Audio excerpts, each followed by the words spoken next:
Muhammad bin Alawi bin Abbas al-Maliki al-Hasani al-Imam al-Qutb al-Habr Habib Abdul Qadir bin Ahmad bin Imam al-Habib al-Musnid Profesor Dr. Habib Abdullah bin Abdul Qadir bin Al-Zadin al-Qadar al-Idrus Uqsanina Rabbi Muhina Syekh al-Zadina Habibana Al-Habib Hadi bin Ali bin Hasan al-Qaf wa manahu aqlauna salafuna syuyukhuna wa rijaluna salihun wa ila hadratin Nabi Muhammadin sallallahu alaihi wasallam al-Fatihah.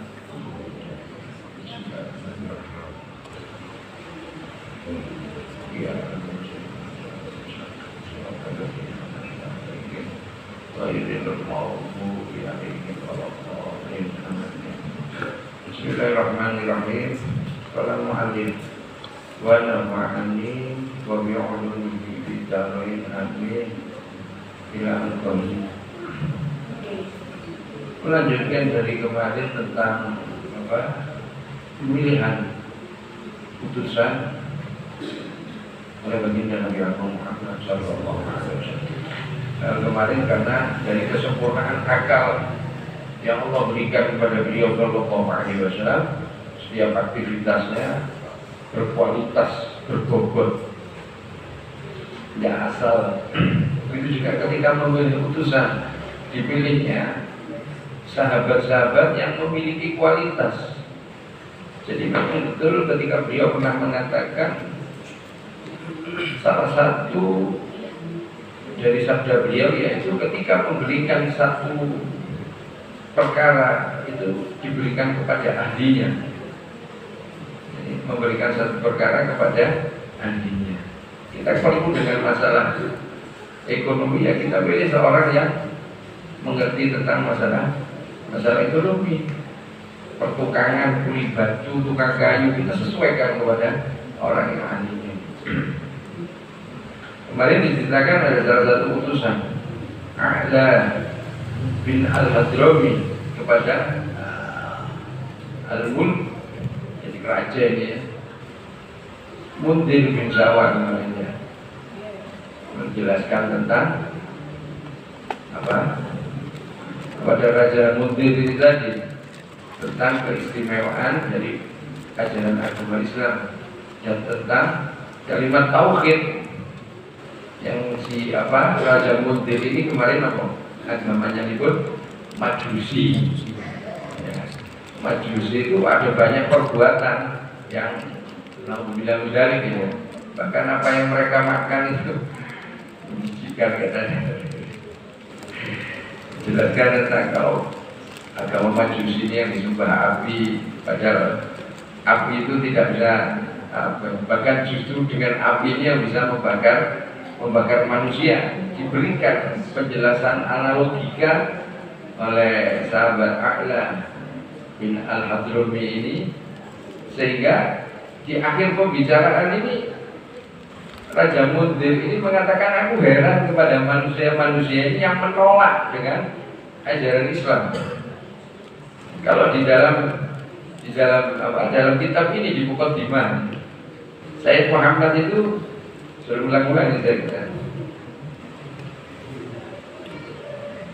ketika membaca surat Al-Yawma akmaltu lakum dinakum wa atmamtu alaikum bi ni'mati wa raditu lakum Islam dinan.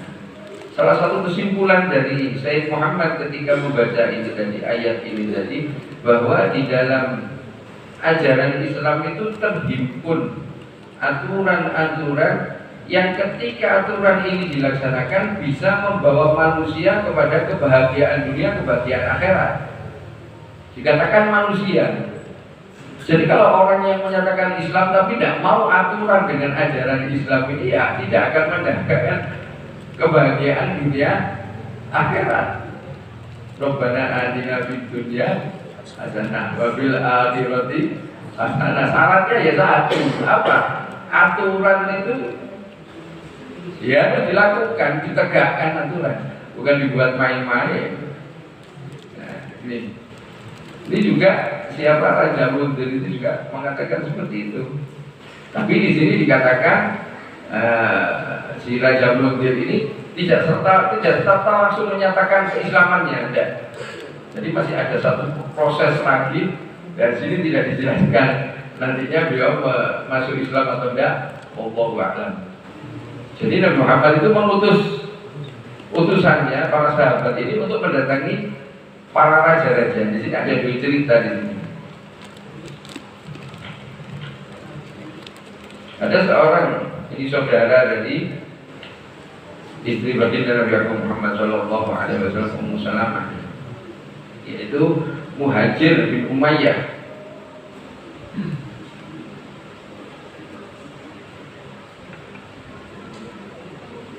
Ini diutus kepada Raja Harith bin Abdul Kalal, seorang raja Hamili, satu wilayah gitu ya. Sama yang dilakukan seorang utusan ini, mengajak kepada agama Islam, mengajak kepada ketauhidan. Dan ini juga dijelaskan oleh utusan baginda Nabi Agung Muhammad SAW Al-Muhajir bin Umayyah ini tadi, menjelaskan tentang keesaan Allah, yang Allah ini maha, ya, maha hidup, dan maha mematikan, maha kaya dan lain sebagainya gitu. Karena apa? Pada saat itu kan kebanyakan manusia masih selain Allah gitu. Kayak tadi apa? Mundir, Raja Mundir tadi apa? Menyembah api. Dan dengan adanya utusan ini tadi, dengan adanya utusan ini diberikan keterangan, diberikan penjelasan untuk bisa mendapatkan taufiknya Allah, hidayahnya Allah, sehingga bisa memeluk agama Islam. Betul, minallah semuanya, dan hidayah itu haknya Allah. Tapi kita dilengkapi oleh namanya akal pikiran. Akal pikiran itu kita ya. Kita disuruh mikir gitu. Disuruh mikir. Termasuk kita tanyalah pribadi masing-masing. Pernah gak terlintas di dalam pikiran kita itu, kita ini sebagai apa? Dan kita di dunia ini dihidupkan oleh Allah ini untuk apa? Gitu. Pernah gak terpikir itu? Makanya sering saya katakan, diakui atau enggak, senang atau enggak, kita itu lebih banyak menggunakan akal pikiran kita untuk perkara-perkara kepentingan duniawi. Kita minim menggunakan akal pikiran kita untuk perkara ukhrawi, perkara akhirat. Padahal banyak nasihat kampung akhirat, ya, tempat kembali kita itu nanti kepada akhirat. Ya perlu kita persiapkan. Ya di dunia ini kita punya hak, di dunia ini kita punya jatah, Tapi kita lebih kepada, ya itu tadi, kita lebih memprioritaskan, memfokuskan, mencurahkan akal pikiran kita untuk kepentingan duniawi. Kenapa sih kepentingan duniawi? Mohon maaf, kemarin malam saya agak bicara terlalu malam dengan salah seorang itu, termasuk bahas masalah ukhrawi dengan duniawi. Nah, jangan gagal paham. Ketika saya mengatakan kepentingan duniawi, itu bisa jadi bungkusnya seolah-olah akhirat, tapi dalamnya itu duniawi. Contoh, saya contohkan kepada pribadi saya. Saya duduk di sini, saya memberikan satu keterangan.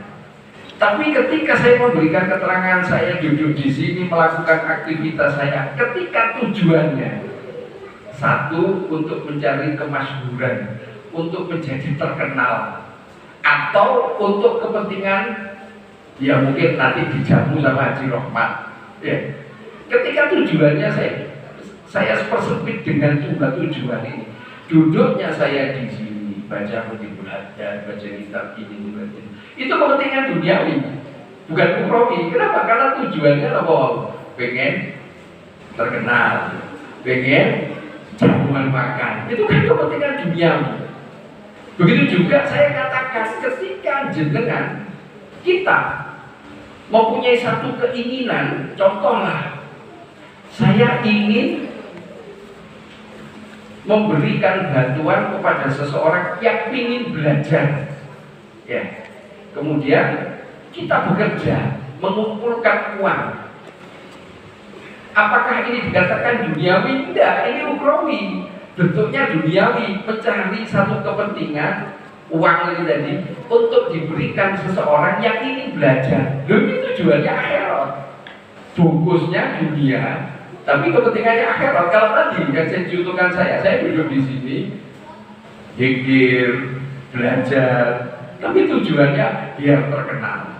Tapi tujuannya, oh nanti dijamu sama Haji Rohmat, saya harus sergap datang ke sini.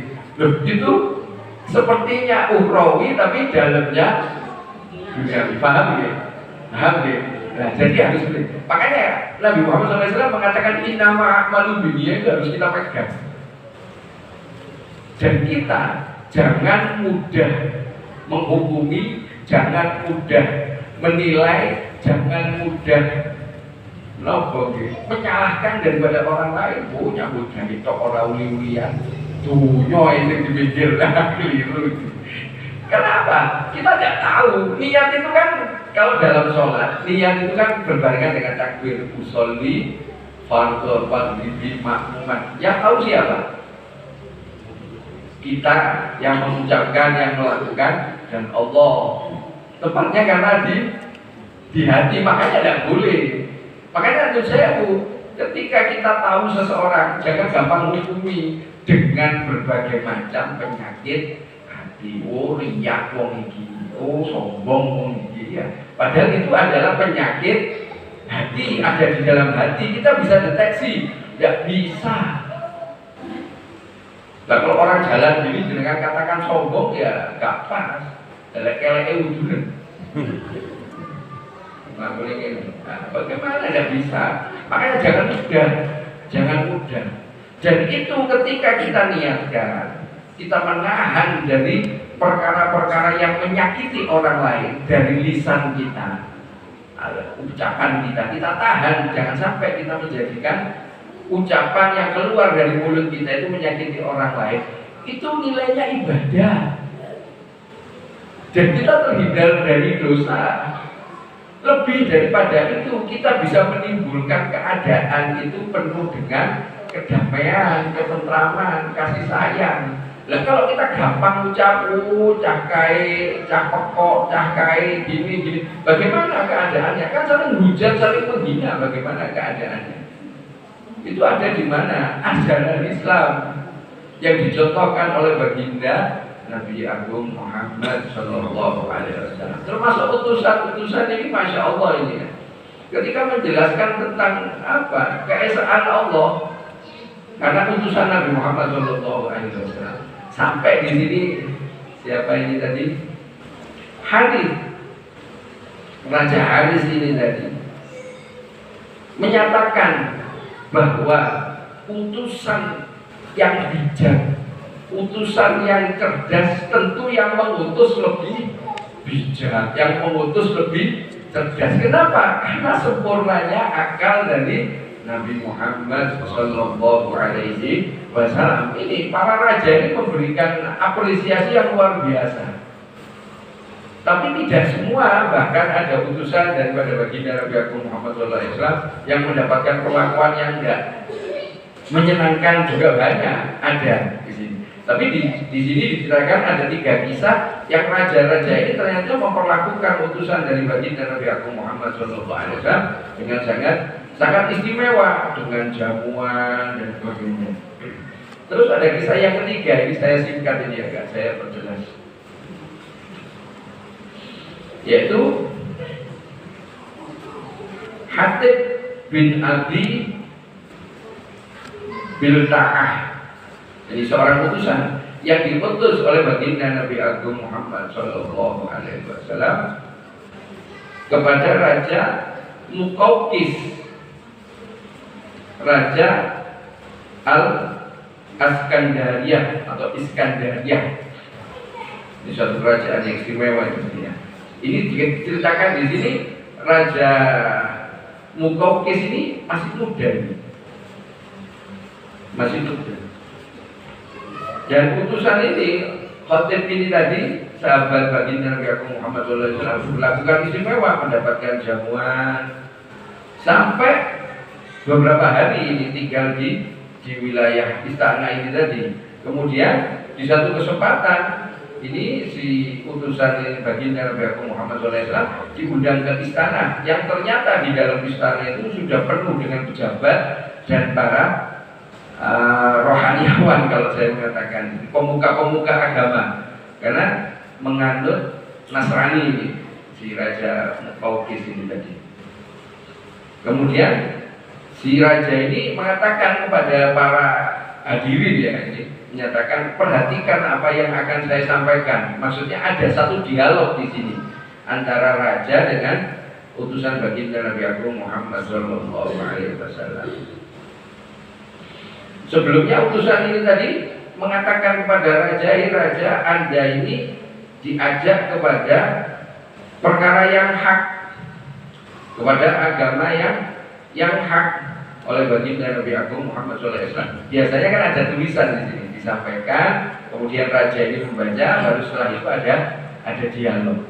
Dan ini ketika saya baca ini, saya berpikir begini. Jadi seorang pemimpin ini kalau dari dialog kisah 3 utusan dengan raja-raja ini, raja ini mempunyai kemampuan apa ya, termasuk kecerdasan kalau saya ngomong. Mereka sangat cerdas. Mereka ketika diajak berdialog dengan menunjukkan fakta, kalau bahasanya ini. Contoh yang tadi Raja Mundir, Anda adalah seorang majusi penyembah api. Apa api? Bahkan api itu bisa, pernyataan dari tulisan itu mengatakan bahwa api itu bisa membakar Anda. Kalau ini sembahan, kalau ini Tuhan, berarti Tuhan tidak menyakiti hambanya. Loh, ini bisa bakar Anda. Nah, raja ini berpikir, menggunakan akal pikirannya, berpikir, oh iya benar gitu. Kurang lebih seperti itu kalau saya menyampaikan ke jenengan. Termasuk Raja Muqawqis ini tadi, ketika berdialog ini, tapi si raja ini bukan ngetes, ya, ingin mencari penjelasan dengan mengatakan bahwa apakah betul yang mengutus Anda ini seorang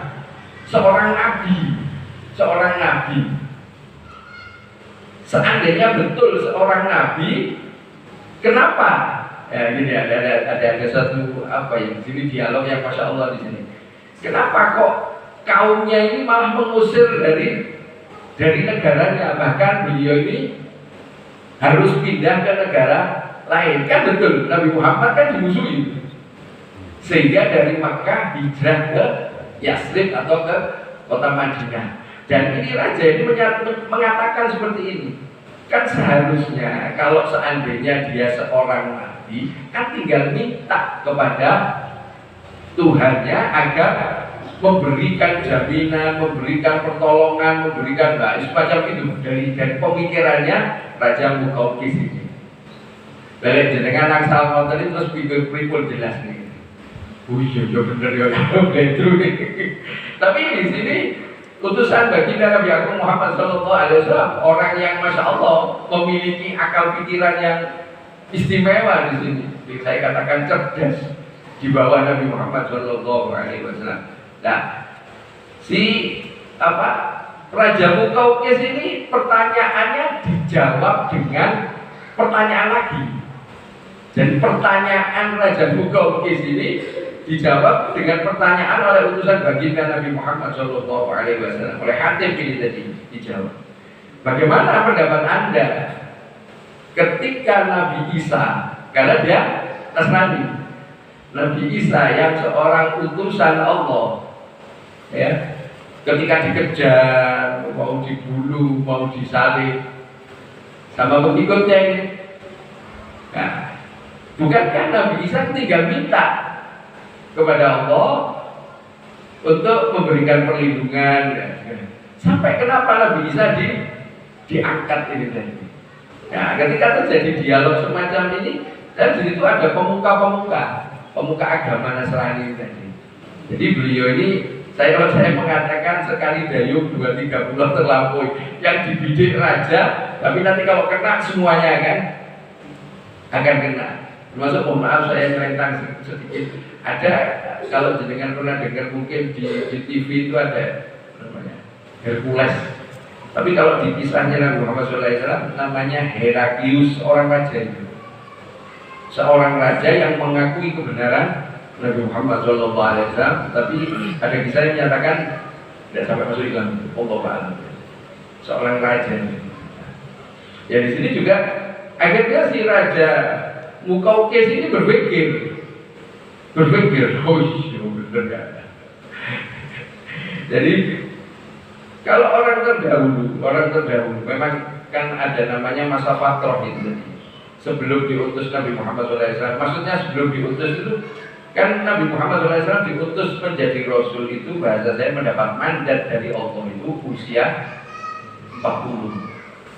Usia 40 Nabi Muhammad SAW mundur ke belakang sampai Nabi Isa diangkat.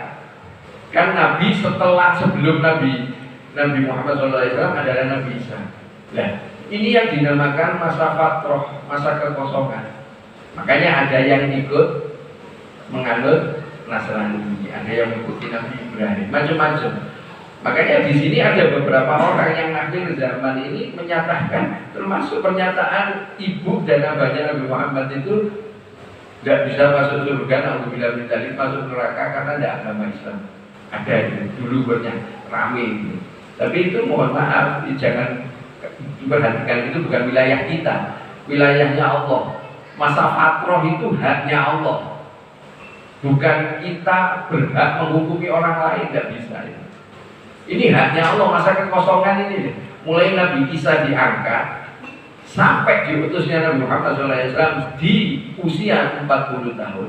Jadi ayahnya Nabi Muhammad SAW, ibundanya Nabi Muhammad SAW itu manusia-manusia yang ada pada masa fatrah, masa kekosongan. Belum ada ini tadi, belum ada utusan. Nabi Isa kan masih hidup sampai sekarang, nanti akan turun sebentar lagi. Jangan tanya kapan, repot. Pokoknya sebenarnya saya kan udah paling gini, dia sebut klutik nonton.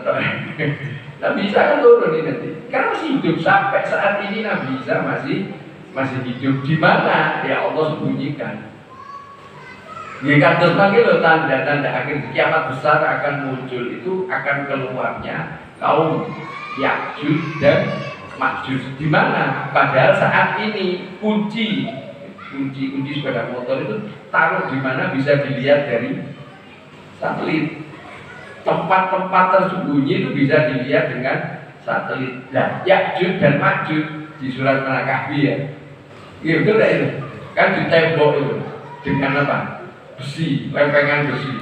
Besi sakmono gede ini masa gak iso didelok ambek satelit. Kalau Habib Hadi menjelaskan, karena oleh Allah ditutup, tidak diperlihatkan, tidak bisa kita mengetahui di mana Ya'juj dan Ma'juj. Tapi para ahli tafsir macam-macam, bahkan ada yang mengatakan Ya'juj dan Ma'juj itu ada di tembok Cina. Allah banget. Ya tahu itu. Nah, cukup tahu aja. Macam-macam orang-orang mengatakan menafsiri, monggo silahkan. Tapi yang terpenting kalau kita mengikuti dawuh Ibnu Nabi tadi, kita perhatikan kiamat sugro kita, kiamat kecil kita apa? Kematian. Jadi perkara yang kita lakukan saat ini itu juga termasuk dalam rangka persiapan untuk menyambut datangnya kiamat sugro bagi kita masing-masing itu loh. Kita yang tahu jadwalnya ya malaikat Israel. Tidak ada yang tahu jadwalnya kapan. Sinten sing pengen cepetan. Dan riyen kok tak keri. Nggih. Nah, di sini termasuk diterangkan di sini. Jadi pembicaraan antara utusan dengan raja ini luar biasa. Satu poin yang menurut saya penting kita petik dari hikmah pelajaran dari dialog utusan Nabi Muhammad SAW dengan para raja ini, yaitu tentang mengoptimalkan atau menggunakan daripada akal pikiran kita. Allah berikan kita itu akal pikiran yang membedakan kita manusia dengan makhluk yang lain. Ini hak, ini batil, ini benar, ini salah, ini baik, ini buruk. Nah, tapi jangan dilupakan kita itu punya satu bagian apa namanya nafsu. Dan nafsu itu Allah sudah katakan inna nafsa la'ammarah bisu. Akan tetapi lanjutan ini ayat ini tadi Allah mengatakan illa kecuali ma rahimah rabbi, mendapatkan rahmatnya Allah. Bagaimana kita mendapatkan rahmatnya Allah? Rahmat itu ya maksudnya banyak, bukan haji rahmat itu maksudnya. Rahmat itu banyak. Termasuk kita melakukan ibadah itu bagian dari rahmatnya Allah. Kita mendapatkan rezeki, lebih spesifik kita mendapat bagian apa kesenangan kita, itu juga bagian rahmatnya Allah. Dan rahmat itu tempatnya di belakang. Bagi saya belakang itu ketika kita membaca Rabbana dzalamna anfusana wa illam taghfir lana wa tarhamna. Ada kata wa illam taghfir lana dulu. Jadi untuk mendapatkan rahmat apa ya ibadah, ya rezeki apapun, ya itu kita yang diawali dengan ya Allah, ya Tuhan kami, dzalamna anfusana, saya itu banyak berbuat dolim kepada diri saya. Apa perbuatan dolim kepada diri kita? Yaitu pelanggaran kepada Allah, dosa-dosa. Pelanggaran yang saya maksud, dosa yang saya maksud adalah kita meninggalkan perintah Allah, kita mengerjakan larangan Allah. Loh, ini loh pelanggaran. Itu harus kita sadar dulu. Jangan sampai kita mengatakan salahku iki opo, kan repot. Wonten sing natos matur ngoten iki. Misale sumpah gak mari-mari perkorone terus dibujuk. Gak barbar iki salahku iki opo. Loro gak waras-waras iki salahku iki opo, ngoten iki. Ngoten iki. Pun ngoten. Kula kali jenengan statusé menungso salahe teng pangeran iku kuwakah damel pol. Makanya harus tahu diri, harus sadar diri. Makanya kalau mau kan matur terjenengan, pernah nggak kita berpikir kita hidup di dunia ini loh, apa nyapo? Posisi kita itu sebagai apa? Nah, tahu diri itu juga penting. Penting dalam segi apapun, termasuk di dalam kehidupan yang saya perkecil di lingkup keluarga. Posisi tahu diri itu sangat kita butuhkan. Nek posisi ini anak, bagaimana kita bersikap sebagai seorang anak. Kalau sebagai orang tua, ya kita harus bisa pikir bagaimana bersikap orang tua, sebagai suami, sebagai istri. Kita punya peran masing-masing. Makanya kita harus tahu posisi, tahu diri. Mereka tahu diri ya belajar. Contoh. Ini kata tadi anak dan ibu bu, kok no aku sego betul. Wonten boten. Jenengan dinatos boten. Bener.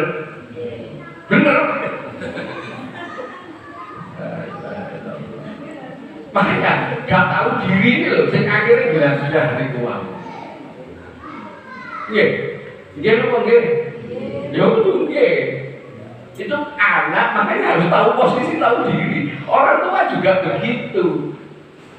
Seorang suami, seorang istri, seorang warga, seorang pimpinan ketika tahu diri, tahu posisi, ya, itu juga kita di hadapan Allah Subhanahu wa Ta'ala. Makanya kita nyusewu rodok laduk bahasanya Jawa. Soalnya nggak tahu diri. Ini bisa dipahami bukan? Kenapa kok bisa nggak tahu diri? Karena akal pikirannya itu jarang dipakai. Akal pikirannya itu lebih banyak istirahat dan mungkin lebih mikir perkara-perkara itu sing dianggap penting, padahal perkara yang paling penting, saya mungkin perkara yang paling penting adalah keadaan kita nanti itu bagaimana. Kita lebih memikirkan yang saya mungkin usia kita di dunia ini 100 tahun. Kita mikirnya pengpengan ini. Gurung duwe iki, kok duwe iki, gurung duwe iki, kok duwe iki, gurung duwe iki, terus ini. Makanya Kanjeng Nabi nata dawuh menungso niku ben mandeg gak bahasa kula gerangsang dawuh Kanjeng Nabi. Niku kan dipendem. Nggih, dilebokne 2 kali 1 niku wis gak gerangsang. Nek sing urip nyata iki gerangsang menungso. Karena apa? Ya itu tadi loh. Padahal ada yang lebih nyun sewu. Ketika mulai nyun sewu bayangan dengan bayangan karena dari ini. Ketika kita dimasukkan di 2 kali 1, batasnya sampai kapan? Nah terus mikir loh bosan. Nek 10 kali jenengan itu saged dipikir. Wis mentok 10 kali panjenengan 100 tahun. Padahal di wangsule malih junjungan kita, panutan kita, Nabi Muhammad SAW itu usianya di alam dunia itu 63. Lah kula niki piro? 23 kula bisa. Nek 23. Menawi 23 berarti kula kurang 40 tahun. Lah kula saiki 40 berarti kurang 23 tahun. Nah nek sing lebih-lebih iki berarti bonus. Makanya kan ngelewati niki 2 kali 1 niki loh. Sampai kapan ini natos mikir loh boten. Tahapan pasti alam barzah masuk 2 kali 1 nanti dibangkitkan ketika dunia tek. Terus di dunia gak enak niki dikumpulne teng padang masyarakat. Loh niku tenanan dudu sinetron niki. Bukan cerita fiktif, itu betul, cuman kula kali jenengan dereng ngalami. Akal pikirannya tidak pernah diajak ke situ. Sing diajak loh, aku guru duwe Pajero. Yo, HP ku sing iki, aku pengen HP sing anyar iki. Putuku guru dadi dokter. Anakku durung ngene dah. Itu sehingga setelah 2 kali 1 masuk 2 kali 1 jarang terpikir oleh kita niki lho sing kula maksud niki. Ini gak ngerti-ngerti. Cuman ya itu tadi. Bagaimana nasib kita? Makanya kan juga didahului. Atau kalau ikutakan piantun sing cerdas, niku ingkang mikiraken kehidupan badone mati. Lan tiyang ingkang saged ngempet nesu niku dawuh Kanjeng Nabi tiyang ingkang cerdas. Ayo dadi wong cerdas. Sing sakniki saged dilampahi mikir badone mati terus pripun? Uripe badhe mati niki lho, kok dikatakan mati, urip badhe mati. Terus ketika lampah gesang teng alam donya dawuh Kanjeng Nabi tiyang sing cerdas niku tiyang ingkang saged ngempet lesu, ngempet muri, meskipun tenanan, meskipun bener piantun iki wae. Iso ngempet. Ya, nasihat guys sing ngomong dhewe iki wae, saling nesuan. Saged bener. Bisa ke setengah songon ini. Jadi, insyaallah bijing sekadar seketik cerita tentang itu. Khotib masyaallah bijing sawasa dilajengaken mungkin panjenengan keparingin panjang umur di taatilah wa rasuli kalau Allah sing paling kepahaman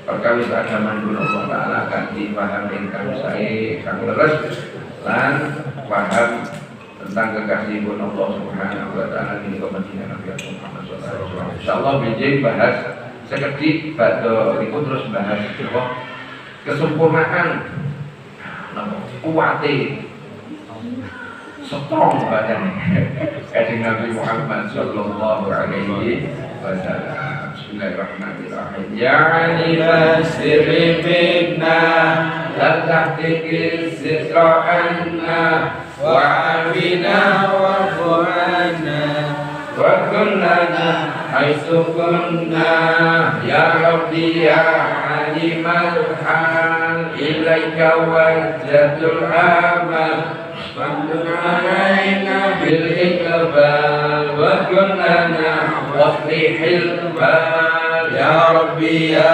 Rabbal arbab abduk badir alal bab أتوقف بطل الأسباب مستدركا بعدما مال يا واسع الجود جودك الخير خيرك وعندك فوق الذي رمى عبده فادرك برحمتك في الحال يا مجد الخلق ترى وموسع الكل برا أسألك أسفل سترا على القبائل والأحضان يا من يرى سر قلبي حسبي ابتلاؤك حسبي فامحو بعفوك ذنبي واصلح قصودي والأعمال ربي عليك اعتمادي كما إليك استنادي صدقا وأقصى مرادي لقاؤك الدائم الحال يا ربي إني أسألك العفو عني ولم يخف فيك ظني يا مالك الملك يا والأشكو إليك وأبكي من شؤم ظلمي وإفكي وسوء فعل وتركي والشهوة الكل والقال وحب الدنيا ذميمة من كل خير عجيمة فيها المنايا مقيمة وحسبها أخفت واشقى يا ويل نفس القوية عن السبيل السوية الخلق روج عليا وقصدها الجاه والمال يا ربي قد ظلمتني وبالأمان سبتني وفي الخطوط كبتني وقيدتني بالأخبار قد استعنتك ربي على مداوة قلبي وحل عقدة كربي وانظر إلى الغم ينزل يا ربي يا خير كافي احلل علينا العوافي فليس شخص مخافي عليك تفسير وجمال يا ربي احدث ببابي يخشى علي مع عذابي ويرتجي بثوابي وقدس رحمتك أفضل وقد أتاك بعسري وبانكسار وفقري فاهزم بيسرك عسري بمهد جودك والإفضال وامن عليه بتوبة تغسله من كل عقبة واحسبه من شر أوبة لكل ما عنه قد حال فأنت مولى الموالي المنفرد بالكمال وبالعلا والتعالي علوت عن ضرب الأمثال جدك وفضلك وبرك يرجى وبطشك وقهرك يخشى وذكرك وشكرك لازم وحمدك والإجلال يا ربي أنت نصيري ونقني كل خير واجعل زينك مصيري واعزم بالإيمان الآجال وصل في كل حالة على المثير الضلالة من كلمته الغزالة محمد الهدي الدال والحمد لله شكرا على نعم منه تسرى نحمد سرا وجهرا وبالغنايا والأنصار يا أرحم الراحمين يا أرحم الراحمين يا أرحم الراحمين بارك على المسلمين يا أرحم الراحمين يا أرحم الراحمين يا أرحم الراحمين بارك على المسلمين يا أرحم الراحمين يا أرحم الراحمين يا أرحم الراحمين فرج على المسلمين يا ربنا اعترفنا بأننا اقترفنا وأننا أسرفنا على لظى أشرفنا فتب علينا التوبة تغسل لكل حوبة واسلل لنا عوراتي وأهل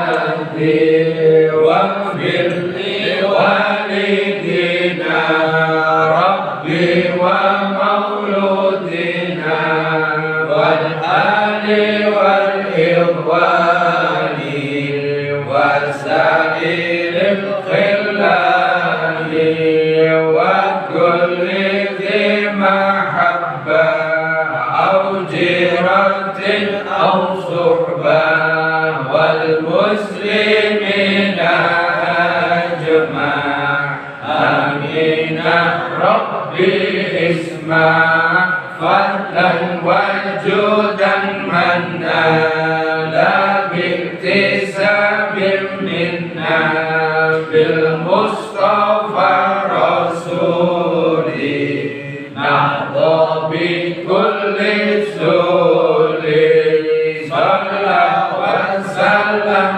ربي عليه أنت الحبيب وآله وصحبه عدد طرش سحبه والحمد لله في البدء والثاني